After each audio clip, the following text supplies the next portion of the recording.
هل فعلا الشخير بيعمل مشاكل بين الزوجين وارتفاع ضغط الدم وكمان خنقة أثناء النوم؟ الليزر هو الحل. عايزة تكتشفي ضعف سمع طفلك وتأخره في الكلام وإمتى يحتاج سماعة أو زرع قوقعة وكمان جلسات تخاطب؟ لوز أطفالنا والحمى الروماتيزمية وحقنة البنسلين وإمتى تروحي للدكتور وتقوليله ابني محتاج يشيل اللوز؟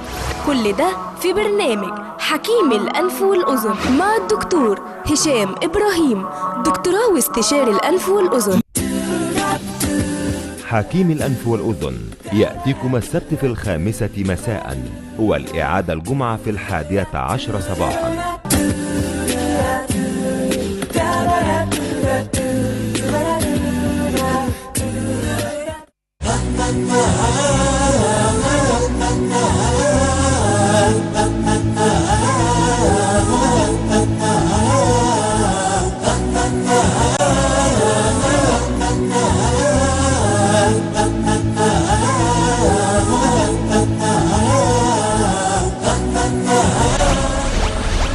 الصحة والجمال، لون جديد للحياة. الآن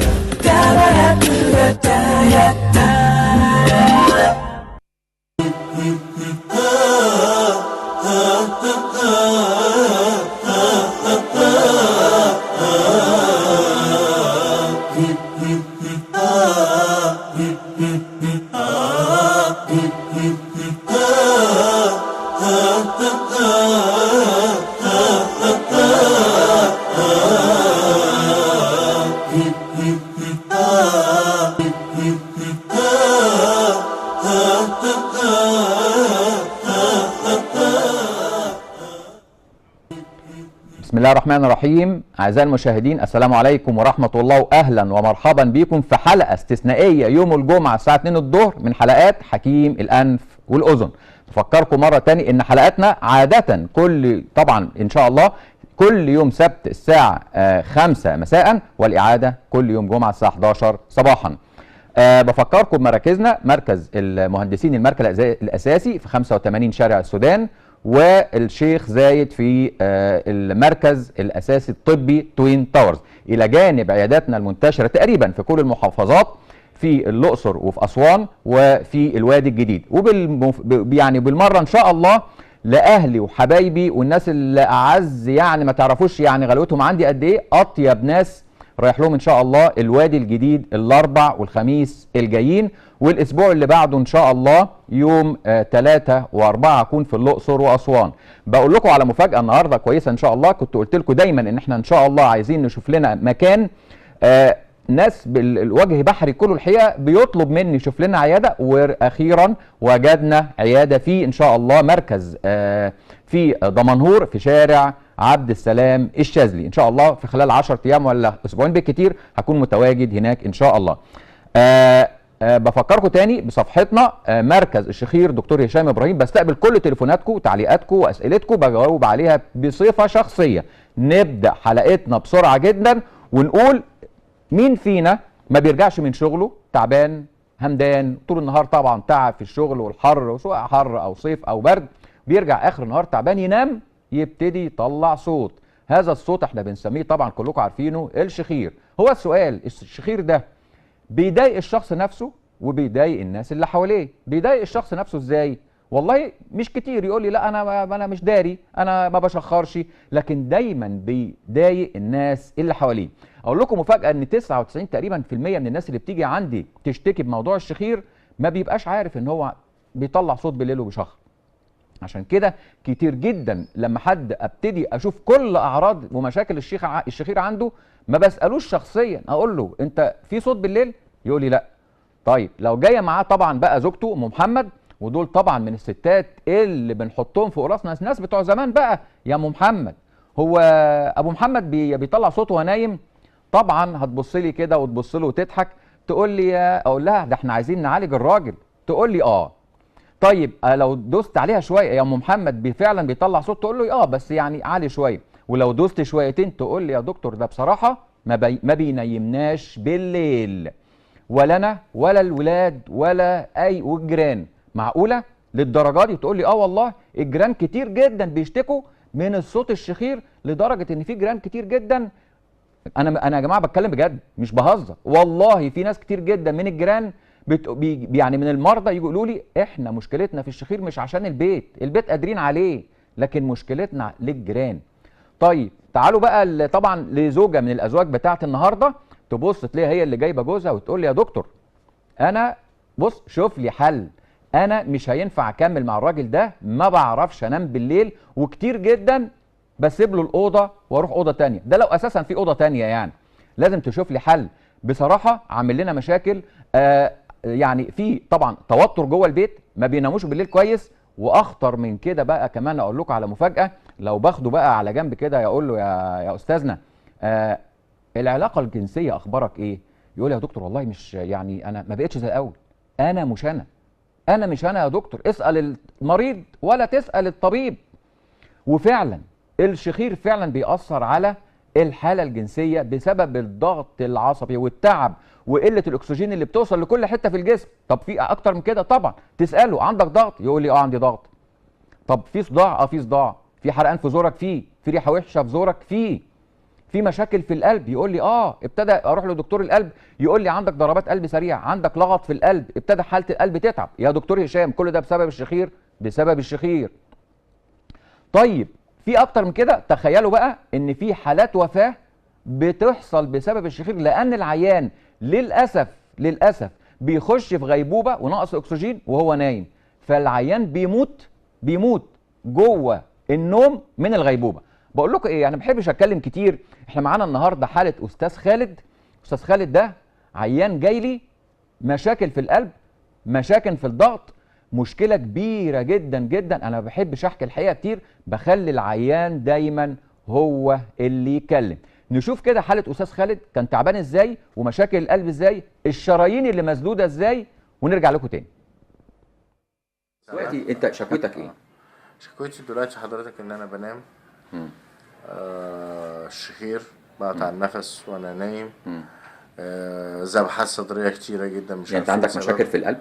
ابتدت تظهر دلوقتي؟ ابتدت تظهر ذبحات صدريه غير مستقره اكتر من سنه 2010 لغايه الضغط دلوقتي. اخباره ايه؟ ضغط يوم عالي ويوم واطي. محدش قال لك طول ال 20 سنه ان الشخير والخنقه ممكن ياثروا على القلب ويعملوا ذبحه لا ومشاكل في القلب؟ لا محدش خالص؟ قال لي خالص. انا اول واحد يوضح لي الجزئيه دي حضرتك لما كشفت ولقيت ان في سقف الحلق ساقط. مين اللي قال لك الكلام ده؟ حضرتك. كويس. طيب ليه ما عملتش العمليه لما الدكتور من 20 سنه قال لك الكلام ده لان قالها بطريقه استهتاريه جدا، ما كناش نعرف، فما فيش حاجه اسمها اقول تشيل سقف الحلق يعني. طب ايه اللي خلاك تعملها عندي؟ بعملها عند حضرتك لما حضرتك وضحتها نتيجه اللي بيحصل دلوقتي. يعني حضرتك عايز تقول ان اسلوب الدكتور في الحديث مع المريض ممكن يخلي المريض يقتنع ويعمل عمليه او المريض ما يقتنعش؟ طبعا. وهو ده اللي خلاك ما عملتش عمليه من 20 سنه؟ طبعا. هو الراجل استهتر بالمريض واستهتر بالحاله، ووصلت لكده وخلاص انا قلت بيهرج. خصوصا دلوقتي بتقول ان انت بتنام وانت قاعد؟ عامل لك مشكله؟ طبعا. ازاي بتنام وانت قاعد؟ يعني ما بتبقى في اجتماع مع رئيس مجلس اداره الشركه تنام وانت قاعد؟ بتنام تنام. نمت. على طول ولا مره؟ اجتماع مناقصه نمت 5 دقايق كده غفلت فيهم. نمت. طب في ميدان التحرير الاسبوع اللي فات نمت. وانا قاعد مستني الاتوبيس، مجرد ان انا اسرح 5 دقايق كده انام. قاعد على الكمبيوتر مركز في الكمبيوتر. عامل لك مشاكل النوم وانت قاعد؟ طبعا. الذبحات اللي بقت كتير. انت عرفت احنا هنعمل لك عمليه ايه يا استاذ خالد؟ استئصال لوز مع تعديل سقف الحلق وتعديل اللهاب. حاله القلب عندك، حاله القلب وصلت لغايه ايه النهارده يا استاذ خالد؟ حاله القلب وصلت ان انا هركب دعامات في الشريان الامامي. للدرجه دي؟ لدرجه ان في شريانين مسدودين نسبه شدادهم 90%. تمام. في شريان تم قفله نهائي مش هيستحمل. كل ده بسبب ايه؟ كل ده هيبقى بسبب الشخير والخنقه. عدم وصول اكسجين للقلب بصفه كويسه. تمام. تنصح ايه يا استاذ خالد؟ تنصح ايه؟ طبعا كنت بشرب سجاير والحمد لله مبطله بقالي 4 سنين. تنصح ايه اي حد عنده شخير وخنقه زي حضرتك؟ لا، يشوف، يدور ورا السبب ايه، علشان هيعمل مشاكل بعد كده. تمام. حضرتك قلت لي ان انت لو كنت جيت لك من 5 سنين ما كنتش بالظبط. كنت وفرت فلوس الجلطات بتاعت القلب. بس خد نفس عادي، نفس بقى. طبعا احنا شايفين منظر فظيع جدا، لوز، سقف حلق، كل ده ان شاء الله عايزين نشوفه بعد العمليه شكله عامل ازاي. ترجيع. تقوم بالسلامه. الموضوع يا جماعه خطير، الموضوع خطير، الموضوع خطير، بيوصل لانسداد شرايين قلب، غيبوبه، ارتفاع ضغط الدم، وزي ما حضراتكم شايفين مشكله كبيره جدا جدا جدا. عشان كده النهارده احنا بنقول ايه؟ بنقول موضوع الشخير موضوع ليه متخصصين، ليه متخصصين في تشخيص الشخير، متخصصين في علاج الشخير.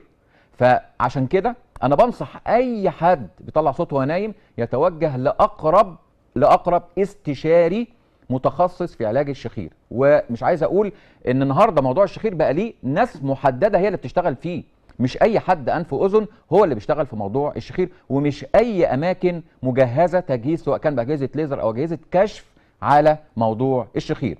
الحقيقه انا عايز شفتوا الحلق بتاع الاستاذ خالد، انا عايز افرجكم على اللي طلع من الاستاذ خالد بعد ما عملنا له العمليه. نشوف كده الصور اللي طلعت ونرجع لكم تاني.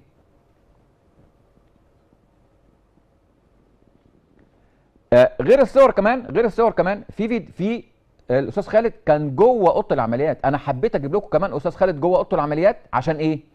عشان ابين لكم ان المشكله كلها في فتحه او قفل البق. القصه بتاعتنا كلها في موضوع الشخير ان العيان يبقى نايم وبقه مفتوح. البق المفتوح وهو نايم ده يعمل له شرقه، يعمل له التهابات في الحلق، يعمل له حرقان، يعمل له مشاكل كتير جدا في منطقه المعده، كتير جدا حرقان في منطقه المريء، وكتير جدا جدا بتتشخص ان هي ارتجاع في المريء مع غازات مع الجهاز الهضمي كله. يعني شوف الشخير بيعمل الكلام ده كله. طيب الاستاذ خالد قصته كلها كانت في اللوز. اهو لوز الاستاذ خالد عنده 55 سنه وعملنا له عمليه اللوز، عشان ما حدش يجي يقول لي ان اللوز ما بتتشالش قبل وبعد. اللوز ملهاش سن، ولا ليها تقول لي سنه ولا ليها تقول لي 60 سنه، بنشيلها سنه. وجبت لكم حالات كتير جدا، اللي بيتابعني كل يوم سبت بنشوف حالات عملنا لها لوز، والمره الجايه ان شاء الله هنعرض لكم حالات سنه وسنه ونص وسنتين. الطفل مش بينام بس، الطفل مخنوق بالليل اكتر من حالات الاستاذ خالد. الشخير كمان علاجه ايه؟ علاج النهارده الشخير ما بقاش زي زمان جراحات النهارده الشخير بيتعالج بطرق سهله جدا، وممكن كمان حالات كتير جدا بنعملها داخل العياده على الكرسي ببنج موضعي. ليه؟ عندنا اجهزه الليزر، عندنا اجهزه الراديو، كل العيادات المجهزه للشخير متجهزه بكل الاجهزه دي. سواء كان معانا استاذ خالد جوه اوضه العمليات. الصوره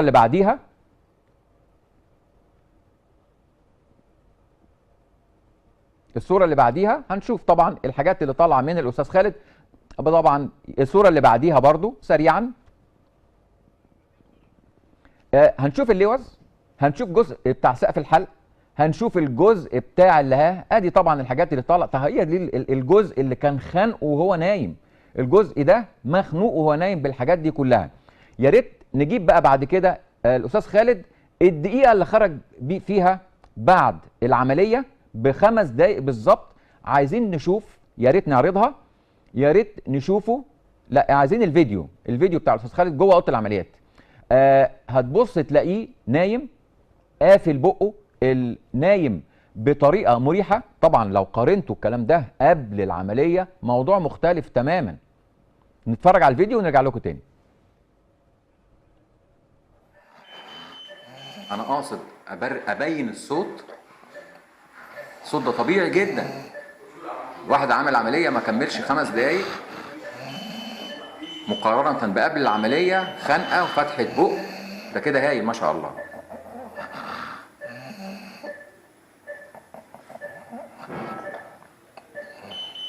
جميل، قافل بقه ونفسه من مناخيره، يبقى كده سقف الحلق الحمد لله الهواء خارج من الانف.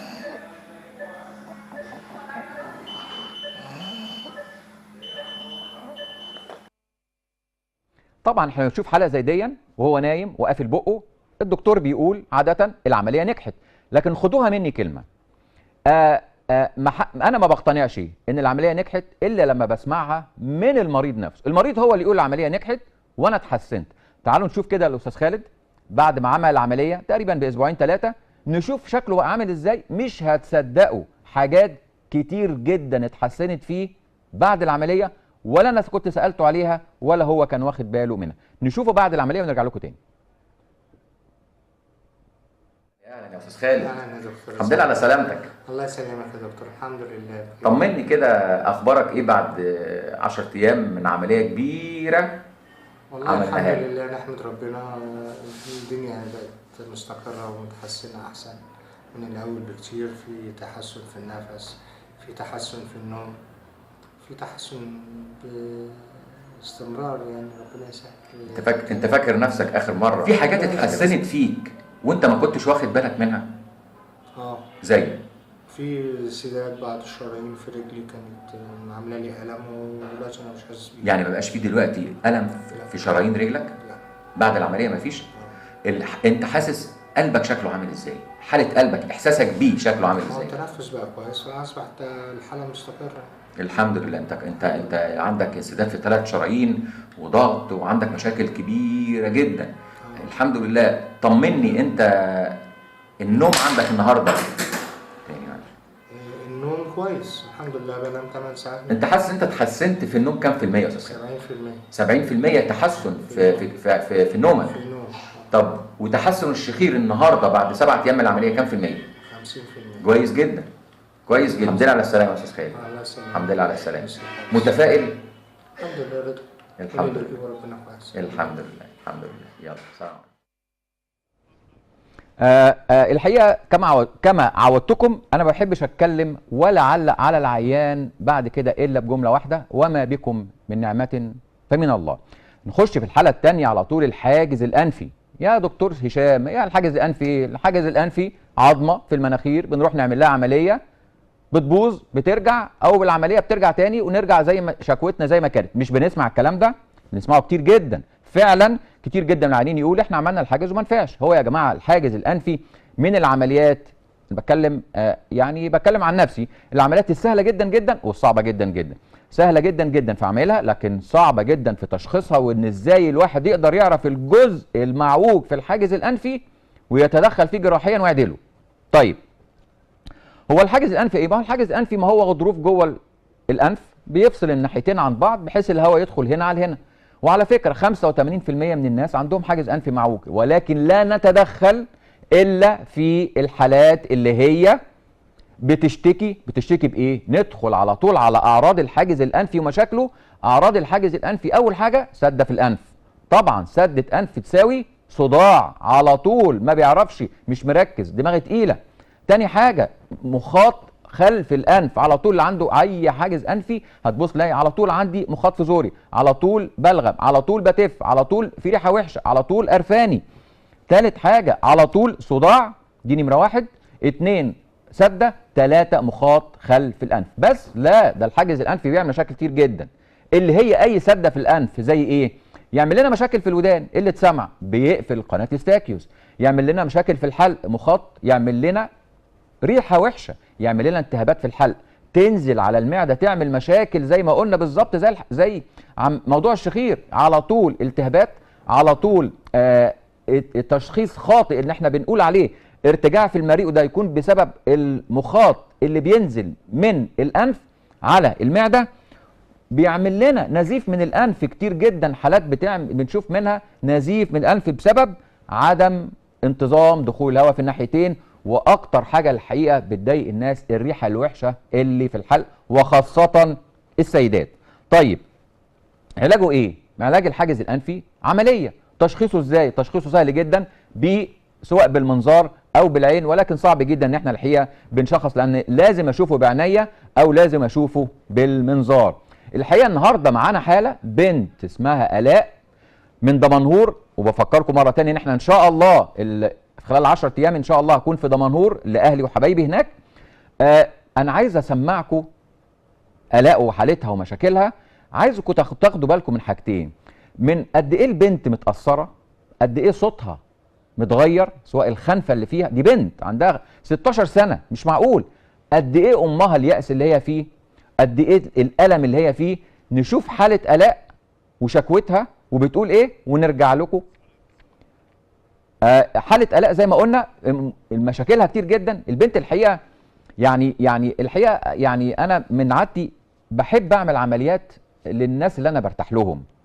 الاء دي من الناس الحقيقه، البنت وهي بتتكلم يعني قد ايه هي بنت عندها 16 سنه، والصوت عامل لها مشكله مع زمايلها، المخاط عامل لها ريحه وحشه، الخنفه اللي عندها، تخيلوا بنت عندها 15 16 سنه وتيجي تتكلم مع زمايلها بتبقى مش عايزه تتكلم، صوتها وحش.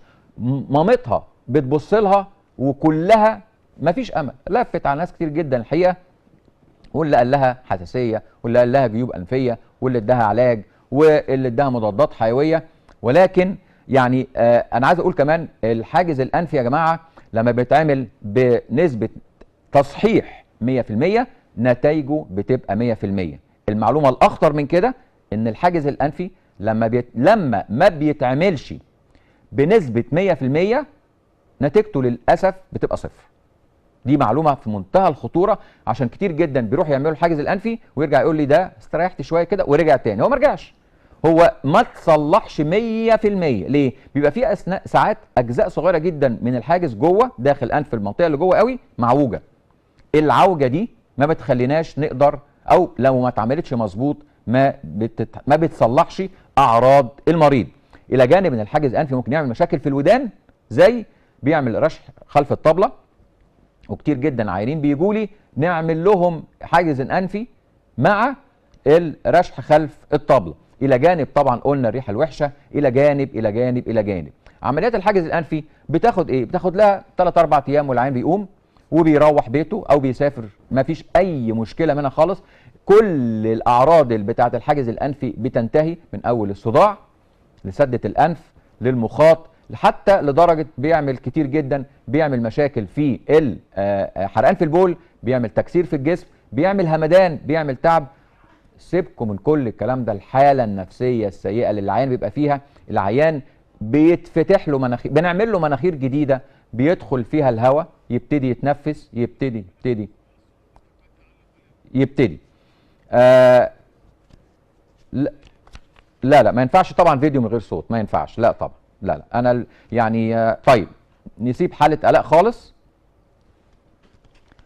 في معلش معانا عطل فني، انا بعتذر لكم الحقيقه، وهنجيب لكم يعني الاء مره تاني ان شاء الله. نخش بقى على الحاله الثالثه بتاعتنا اللي هي اللوز واللحميه ومشاكلها. يا جماعه عندنا مشاكل كتير جدا جدا جدا في اللوز واللحميه، وكل ما بنتكلم بنطلع كلام جديد جدا في موضوع اللوز واللحميه. النهارده الحقيقه معانا حاله مش عايز يعني اقولها لكم من دلوقتي، لكن انا عايز اقول من اخطر الحاجات اللي في اللوز اللي بنشوفها ارتفاع درجه الحراره. ارتفاع درجه الحراره يا جماعه من الحاجات الخطيره جدا جدا جدا. ليه؟ ارتفاع درجه الحراره ده بيعمل لنا مشاكل جامده جدا. من اهم اخطار ارتفاع درجه الحراره، اول حاجه بالنسبه لنا كانف واذن، بيعمل لنا مشاكل في السمع، بيطير العصب السمعي. تخيلوا لما طفل يبقى عنده 2 3 سنين وبعد كده بيجيله سخونيه كتير، لوز كتير، بيروح لحد غير دكتور الانف والاذن، بيشخصوا التهاب في الحلق، بيشخصوا لما يكبر نعمل له العمليه، لما يصغر نعمل له العمليه، لما يرفع نعمل له العمليه، لما يدخل نعمل له العمليه. كلام فارغ طبعا ده كله. لكن ارتفاع درجه الحراره فوق 39 ونص، توصل ل 40 وبتوصل ل 41، خطوره على العصب. كتير جدا من الناس بتجيلي وهي عندها 10 سنين تقول لي انا ما بسمعش، نعمل لها قياسات سمع، ابص الاقي العصب السمعي في ودن طاير تماما. وده نتيجه مش تشخيص غلط بقى، نتيجه ان الام اهملت وما عملتش العمليه الا وهي عندها 5 6 سنين زي ما ناس كتير جدا بتعمل. طيب السخونيه كمان بتعمل ايه؟ السخونيه بتاثر الحقيقه على حاجات كتير جدا، بتاثر على المفاصل، بتعمل روماتيزم، بتعمل لي مشاكل كتيره جدا، بتعمل لي مشاكل التهاب سحائي، بتعمل لي مشكله في الرقبه. تبص تلاقي ابتدى الرقبه تتيبس. كل دي مشاكل للسخونيه هو السؤال المهم الحقيقه، السؤال المهم، السخونيه دي علاجها ايه؟ طبعا على طول يا دكتور هناخد العيان نحطه تحت الميه الساقعه، ده طبعا ده غلط 100%، لان اخر الابحاث بتقول ان الميه الساقعه بتعمل مشاكل كتيره جدا وبتعمل صدمه عصبيه للطفل وبتعمل له تشنجات، ولكن الصح بنحطه تحت في ميه فتره، يعني مش ساقعه، يعني لو ميه الحنفيه فتره في الصيف كده بنحطه تحتيها. الكحول ممنوع تماما عشان بيعمل تسمم، كل الكلام ده زائد طبعا خافض الحراره. ما تيجي نشوف معانا الحاله بتاعه الطفله الصغيره، نسمع كده مامتها عملت ايه وبعد العمليه ونرجع لكم مره تاني. الرحيم، انا مامة منى شريف. منى عندها 34 شهور دلوقتي. منى كانت بتشتكي عندها برد ورشحه على طول الشتاء. رحنا عند دكتور الاطفال بتاعها، قال لي عندها سكر وكده، خدنا علاج وودنها ما كانش فيه حاجه. ففجاه لقينا ودنها منزله صديد فاتخضينا، فرحنا عند الدكتور هشام. الدكتور هشام قال لنا ان الوزن متضخمه، اللحميه متضخمه، في ودن في ثقب وفي ودن عندها فراغ من جوه، فحدد لنا العمليه. فاخدنا علاج لمده 4 ايام، علاج مكثف. فالحمد لله دلوقتي يعني عملنا العمليه وكده. كانت بتشتكي على طول ودنها بتهرش فيه والرشح والضرب على طول عندها، وكانت بتشتكي البنت من زورها وكده. فصدرها برضه كنا بنعمل لها اكسجين عشان بتاع زورها بينزل على صدرها. فالحمد لله رب العالمين دلوقتي عملنا العمليه بقالنا 10 ايام.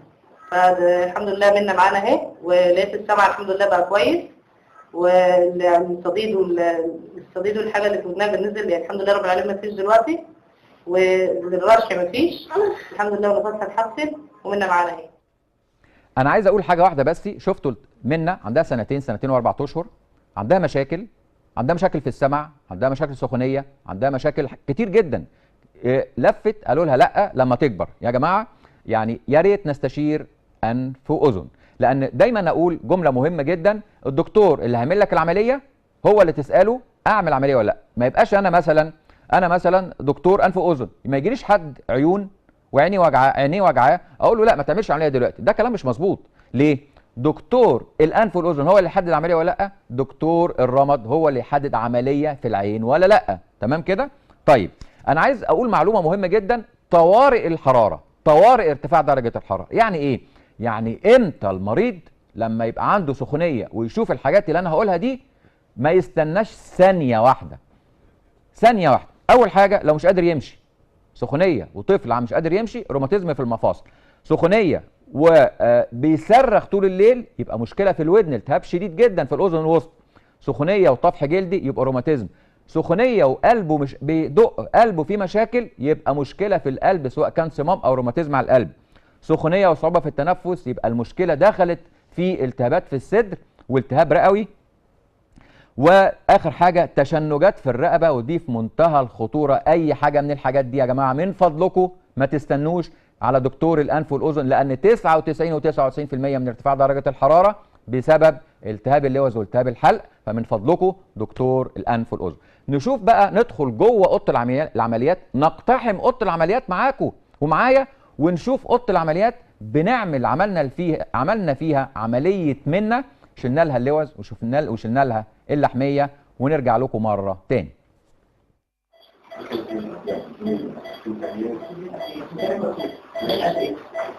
ادام اللمبه الحمراء قالت كده هو شغال.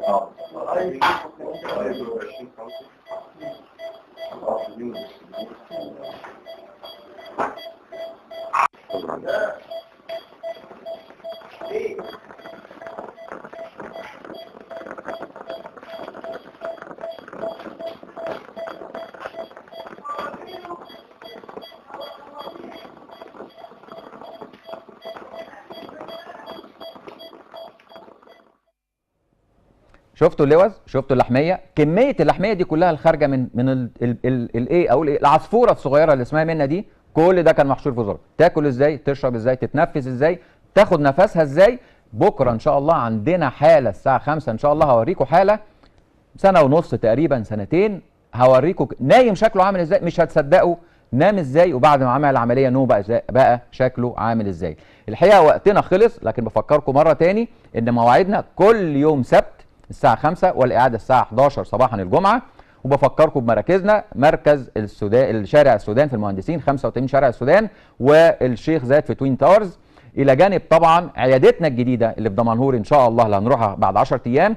وبفكر اهلي وحبايبي واطيب ناس في الدنيا بتوع الوادي الجديد في الداخله رايح لهم ان شاء الله الاربعاء والخميس. انا بستمتع والله بستمتع بالذهاب للناس دي مع طول المسافه، لكن قد ايه الترحاب اللي انا بشوفه منهم وقد ايه الناس دي طيبه. الاربعاء والخميس الجايين ان شاء الله هكون عندهم ال 26 و27، والخميس الجمعه اللي بعديهم 3 و4 هكون عند احب الناس لقلبي في الاقصر واسوان. بفكركم كمان بصفحتي على الفيسبوك مركز الشخير دكتور هشام ابراهيم، بستقبل اسئلتكم وكل حاجه وبجاوب لكم عليها بشكل شخصي.